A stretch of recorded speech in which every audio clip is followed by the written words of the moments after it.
Philadelphia is full of the most quirky, refreshingly unusual spaces that have existed since before I was born. Environments that have been collected in over time that still look and smell the same way they did 20 years ago. The spaces and places that my parents discovered and experienced when they were my age in the same way I have had the honor to experience them now. Due to my love of environments, almost every space I visit I fall in love with, and I literally envision an entire movie playing out in my mind inside of this space.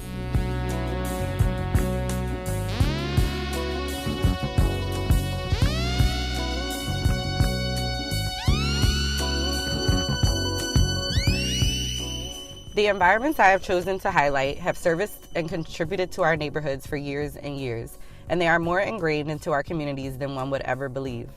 For these reasons alone, I am determined to highlight each and every small business in Philadelphia that I have had the honor to enjoy and that I personally feel is ready-made for the big screen. What do I mean by ready-made? I mean an environment that holds its own story, a space that will produce many cinematic moments on film effortlessly, which is truly a production designer's dream. Killian's Hardware has existed in Chestnut Hill since 1913. It opened its doors on 8450 Germantown Avenue in 1918, which means it's 100 years old. It's actually the oldest hardware store in Philadelphia. Killian's Hardware is so special because it caters to its clients' specific needs. It literally sells everything you could possibly think of, from tools to wallpaper to birdhouses, even sticks of bamboo. You can get all of your laundry needs, even an old school washboard. You can find your canes, your eyeglasses in the same aisle as your oven mitts. I've never ever been anywhere like this.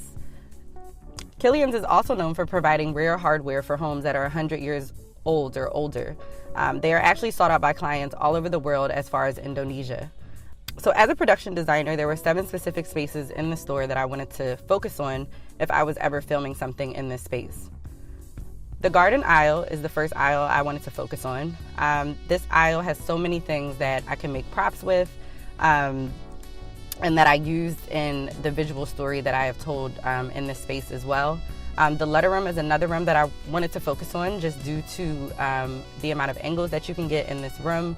Also, the existence of the letters and the numbers on the wall just gives something more for the eye to go to in this room. And the third place that I would like to focus on would be the scale aisle. So this is a really wonderful aisle because at the end of the aisle there's a color blocked wall that's about teal and gray that would play really nicely in a film. This is also the only place that I know that you can buy nails by the pound. So the scale in that aisle is really unique to this hardware store. And the other elements in the store that I would also like to focus on is the handmade signage. That is honestly my favorite part of this hardware store. These signs were probably made like over 10 to 20 years ago and they still are existing in this space. And they just give you this really like kind of organic, handmade, homey feel. Along with the front window that holds the antique phones, along the side of the store there is another window that sells Miele vacuum cleaners, which I was very much so drawn to just for the kind of vintage nature of the signage. It's very old school and it's a great pop of color if you were ever going to shoot something in front of this window. I really also enjoy the reflections that you get from the street on the window as well. And in general, I just really do enjoy this space. It's been a part of my life for about 10 years, growing up in Chestnut Hill and visiting this store with my family most of my life. And I'm just really happy to be able to highlight this space and celebrate the 100 years that it's been in existence.